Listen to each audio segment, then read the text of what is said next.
Good evening, Scribbles and Scratches. We are your hosts, Sean and RM Johnson. We are coming at you with a new segment that we're starting tonight called Attack on Table. It is going to be a more informal sort of discussion sort of segment about certain elements of writing, things we hate and things we do to get around them, while addressing, I guess, would you say, common advice that we both do and don't like about it, right? Yeah, the stuff like swirling around out there on the internet. Right, and just making an attempt to try to be a little thorough about the advice in a topic by topic basis so that you can skip past some of the other videos that are out there where they really just brush over them quickly and say, don't do that. Uh, so hopefully everybody finds this stuff helpful. We're excited about it. We're really excited about the overlay. We're excited about the intro. And we're going to just dive right in.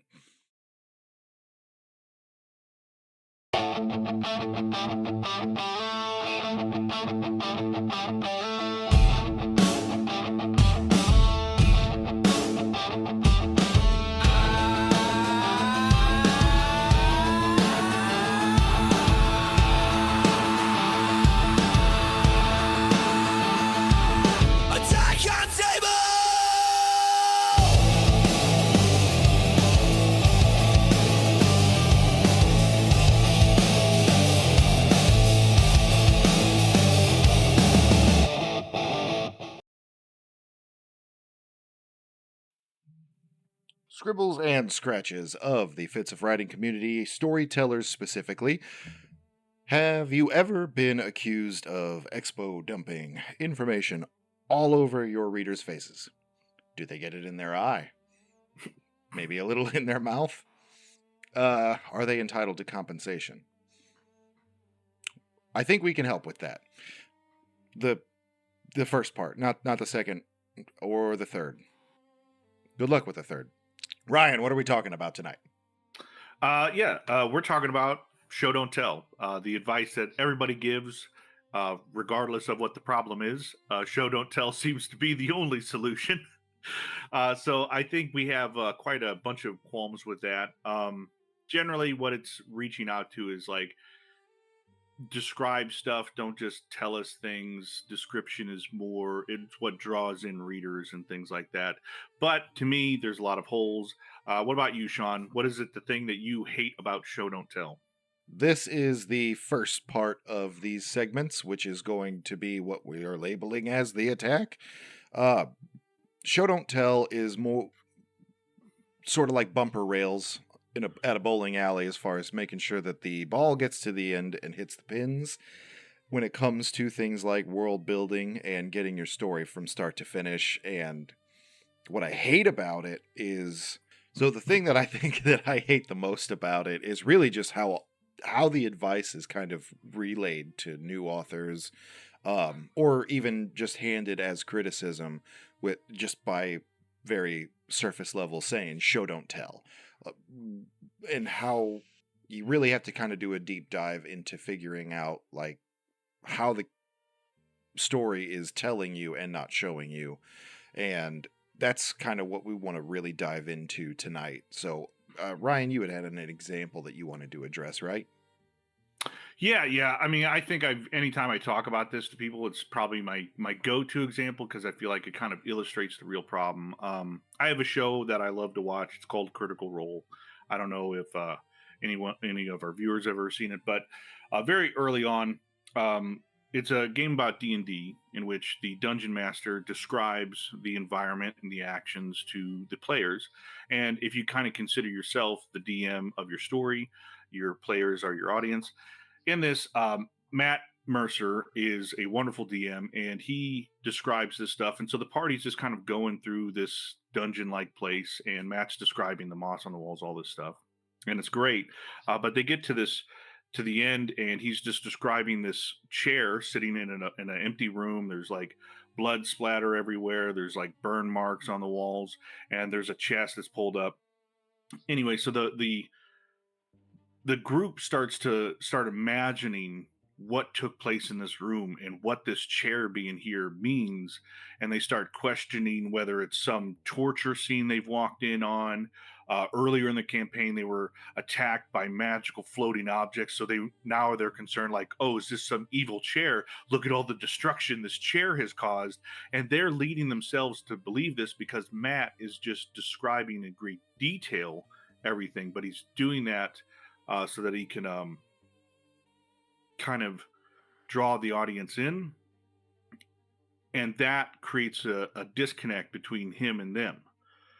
And so when you're showing and don't telling, if you're showing too much, you're starting to distract the reader, and you should be showing the important stuff, telling the less important stuff that allows the story to move on, but also not distract, not start pulling out red herrings from the reader and things like that. And so that's one of the things I hate about it, is because you do have to explain when you're offering that type of advice of show don't tell. You kind of have to explain where it's important, where it's not, and why it is and why it isn't.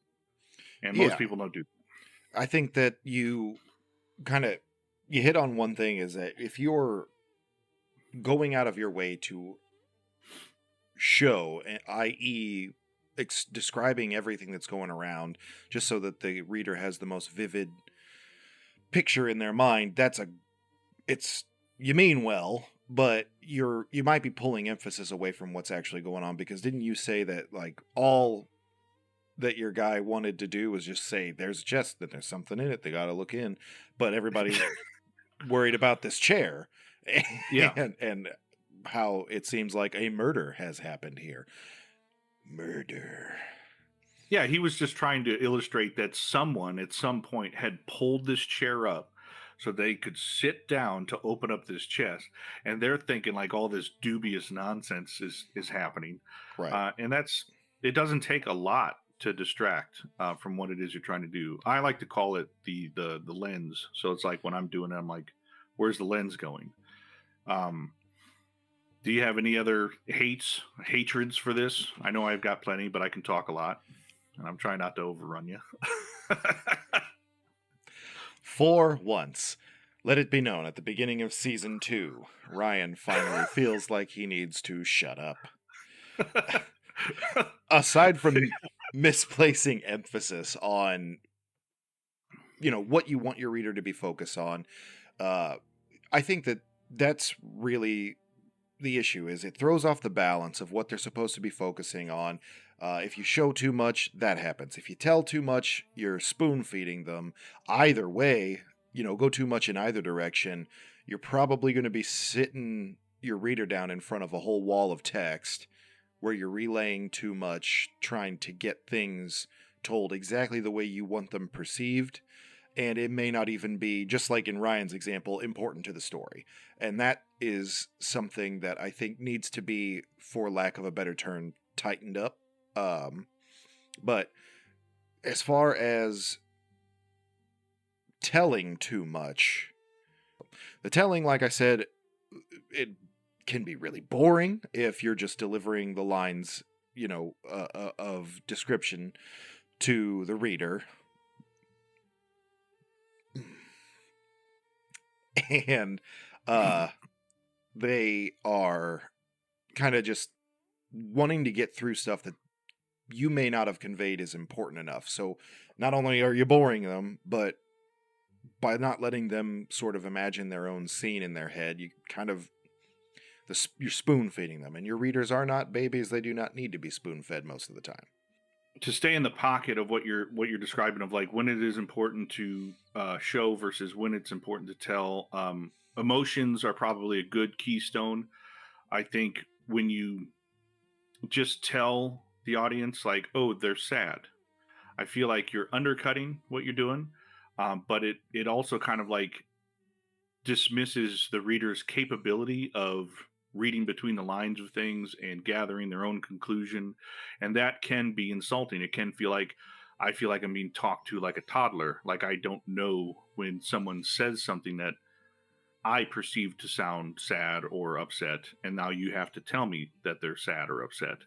And so like that can be a danger. It can break the Also, immersion a lot.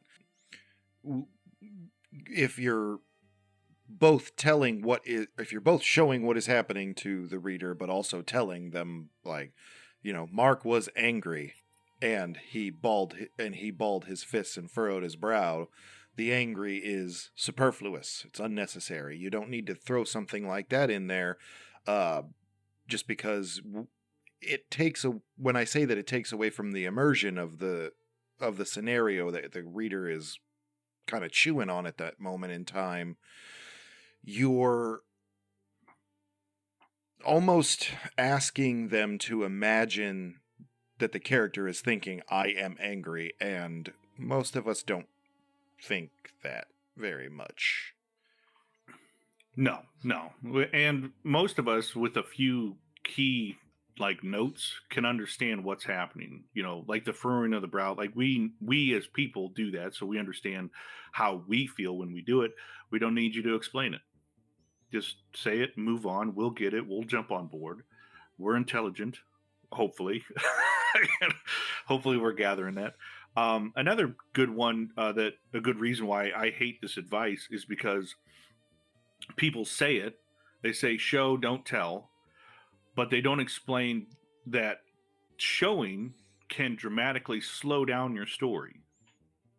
And so you have to, it's not just important to fixate on the important details because it's important, that's where your attention is going to go. It's important for your own pacing to understand that I don't need to, when I have my character pick up the phone, I don't need to explain what it feels like in their hand or how it vibrates when it's ringing or anything. Like, we don't need that. Just pick up the phone, answer it, move on. There's so much more other details you could fixate on, but lacking that, it also makes the world feel shallow. When I think you and I were reading something together the other day, and I was pointing out, it's just like, I feel like this guy's moving through an empty world because they're like not explaining anything that they're moving through. And this feels like it's supposed to be like a cool looking cathedral or something. I forget what it was, but I was like, there should be some kind of mention here because it just feels like I'm walking through an empty space. And that's the crux of not showing when you should be. Right. So, just to kind of scooch things along, what the common advice, there's really only one that you get, and it's show. The one thing I want to pick a fight with is saying show, don't tell.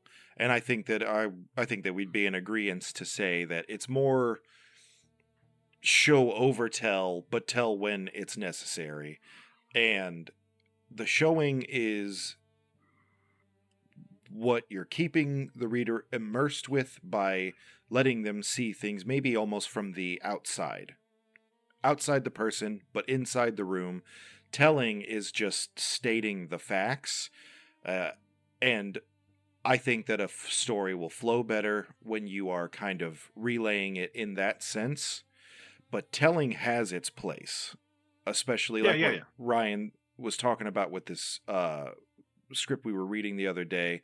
We I got the sense that you maybe wasn't trying to describe the world right then. He was trying to get from point A to point B and wanted you to focus on something more on the character than the setting. Neither one of us knows who's right. But uh, telling definitely has its place. It can speed through something that doesn't need to be felt if it isn't important and it's just a model or a mode of transportation to get you to the next point in the scene. You can run the risk of sprinkling some telling in there just to get to the next visceral point of the scene. And would you agree or disagree, Ryan? Oh, 100%. I think finding a balance is the key to powerful writing, because as people, we don't remember the entire story. No one has like read a book and just been like, I can recite this whole thing from page one to page zinth or whatever. It doesn't matter. What we It's not a remember number. are the, huh? That's You not a don't number. remember? That's not a number. Whatever. I can come up with numbers. If Shakespeare can make up his own words, I can make up my own numbers. Mm. um, yeah, it's the important bits is what we remember, the stuff that sticks with us. Those good descriptions can stick with us too. Even if it's not about something important, like we just read something, we go, "Oh man, that's good," and it could be something you described about an important piece of clothing or the way he felt or moved across the room, and like when it's written really well, it'll hinge with you. But when it's spaced out, that's what really helps it stick out. If the Yeah, whole book was written like that, you wouldn't be able to pay attention. I would say that the best times to do your showing is when it is something that your reader can experience with your character because they relate to what's happening. And that is when you focus on the feeling and what is happening to the character's body, to the room, I don't know, beyond that. But just for the examples, and you know, when your face gets flushed because you're embarrassed or you're angry, um, that would be that would be the time to like show that, because the reader can then imagine that happening while not being told that Yeah. the character that they're reading about is angry. And that's really the big divide. That's what they mean when they say show don't tell. And I think that is I feel like we've almost talked that to death. I do want to say a good. I think the essence of what they're trying to say when they say "show don't tell" is if you have the opportunity to be, what you've written is my character comes upon a castle and then move on. I think the essence is describe the castle. Give us something to imagine. Don't just throw the word out there. If you have the opportunity and the reasonable sense to do so, describe it. I would say that, you know, finding that balance is important. What we don't like about the common advice is saying show don't tell, whereas really finding the balance is the way to go. Use them in the appropriate timing when there are moments when telling is acceptable and probably even more useful than showing. Maybe that's a hot take. We don't know. Yeah, I mean they're both tools in your belt. Learn to use them, learn to master them, and I think you'll create better stories because of it. I think we probably gave it our best shot, and who knows, maybe when we're older and wiser, we'll revisit this again. If there's something that you personally do to handle the balance between showing and telling, put it down in the comments. Again, this is a community we're trying to build where storytellers of all shapes and sizes can help each other out with their habits and making sure that we tell the best stories that we can. What we do may not work for the story you're writing. What somebody else does might. X doesn't always work for Y, and there's 24 other alphabet letters out there. So everybody should be sharing. Engage with us. Put something down in the comments if you like it. If you think we're idiots, you can tell us. We can take it. But moving on to actually solicited advice, Ryan. Yes. You were Yeah, let me I'm excited about this. Sean and I we announced this segment I believe during our season 1 finale. Correct? Is that right? Or I don't we've announced it at some point. But we're, open to the idea of people reaching out asking for advice. We've done it a few times during season 1, where we just made it an episode. We brought them on, but sometimes we get these really short ones. People don't want to be on screen. They don't want to talk to the masses. They just kind of want an answer, and we offered them the opportunity to submit a question, and we'll try to answer it the best we can. We felt like creating our own little thing here. So, Sean, you want to show them what you've been working on as far as this split off into our new segment called Dear Duncan? what? The intro. What? Oh.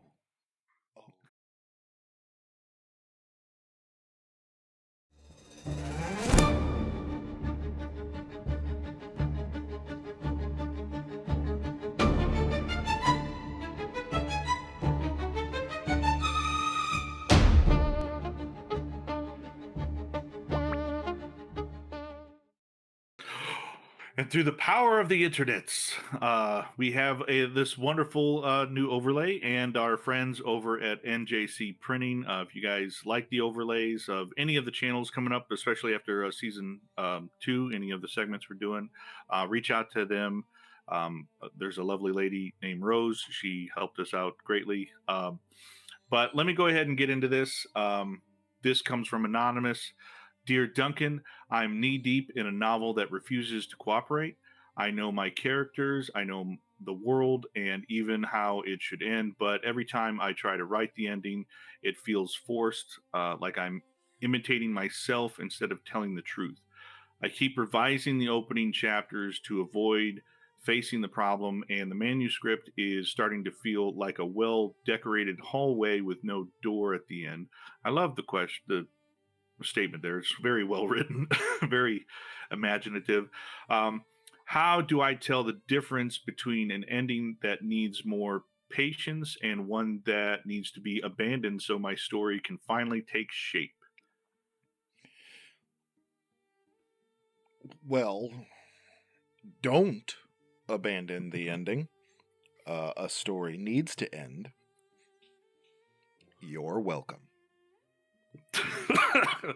And that's your advice. No, I'm on the contrary to Sean. I feel like if you're trying to shoehorn an ending or shoehorn what comes before the ending so that your ending works, yeah, abandon it. Maybe that's the universe or your novel telling you, hey, this is not meant to end this way. That's a key piece for me. But I would say there's also the option that you may just be fiddling too much. Yeah, I'm a little loath to speak too much on this because the biggest criticisms I received from Bleeding the Divine was that the ending was a little bit rushed. And I agree.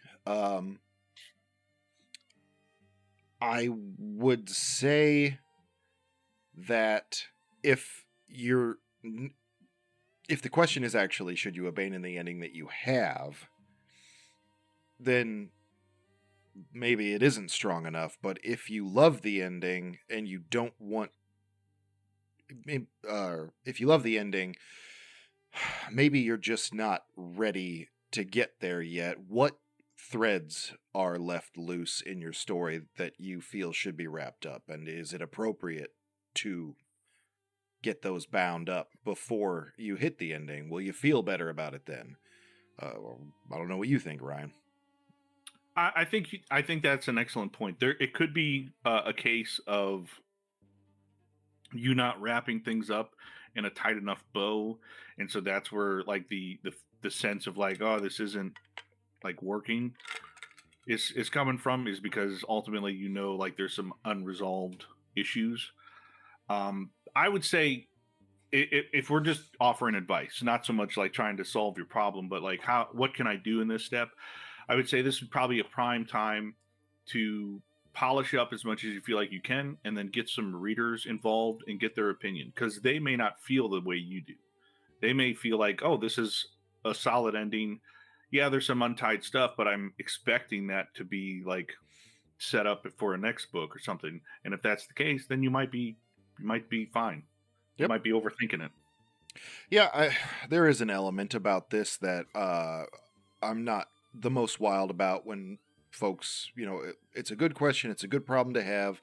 There's only so much context that we can get from the question itself without talking to the person. So I'm sorry if we're, not hitting the nail with the hammer precisely, but Yeah. you're welcome to respond. You're welcome to elaborate in the comments. And if there's any other writers out there who are thinking that we haven't said something that you would have tried outside of, wrapping up any possible loose threads, putting it in front of other people to see how they feel about the ending, put it down in the comments.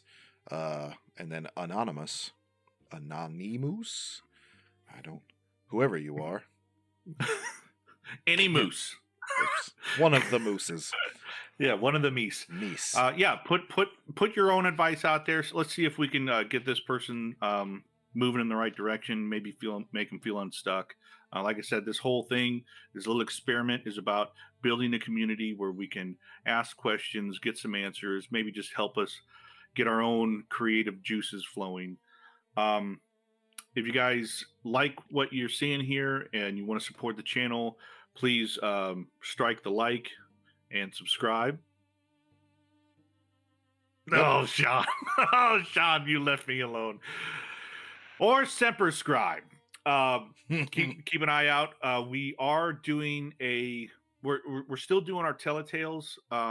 We're gonna do them a little bit different moving into season 2. Sean, you wanna kind of explain how we're gonna try to move forward with those? Yeah, I'm actually pretty excited about it. I think it will hopefully be something pretty exciting for anybody who's itching to try. Uh, for anybody who isn't familiar, it's a writing prompt from a picture that we post. We've been posting them once a week, and we haven't been getting a lot of participation with them. And we thought that maybe we would be able to tantalize you guys into getting involved, maybe get you to do some scribbling and or some scratching if we started to sort of make a contest about it. And what we're going to be doing is a more monthly basis on these, where we're going to put out an example alongside the picture. Every Tuesday, we will post the picture again with the writing prompt and the instructions. And what we're asking for from everybody who is going to be taking a look at it, what would you say, 300 to 700 words ish, or a poem? Yeah. It doesn't have to be any certain length. It can be short, but we'll take a look at it and we will deliberate as we receive those entries. And for the one that we think has the best telltale throughout each month, we're going to make you a reel for you to share your writing on that's audible over a little bit of music, and send that over to you so that you can share around so that people can listen to what your writing sounds like. So that's going to be getting started here right now. Yeah. And just keep in mind, this whole thing is completely free. You don't have to pay for anything. The reward at the end is really just kind of like a little, hey, thanks for participating. Here's something for you to show around. It gives a actual voice to your words. And I think that's cool. No one's paying for that. Something we're going to do, from the kindness of our hearts for you participating. And we just want to try to drum up more interest and see what people are doing when they're looking at these images. I'm excited about that. We're going to get that going. Again, just pay attention. Wow, pay attention to the Facebook page for the instructions on how to submit and stuff like that. Oh, Facebook, Instagram, Threads. We're everywhere. You can't get rid of us. Please subscribe. How are we? How do we end these again? Like this.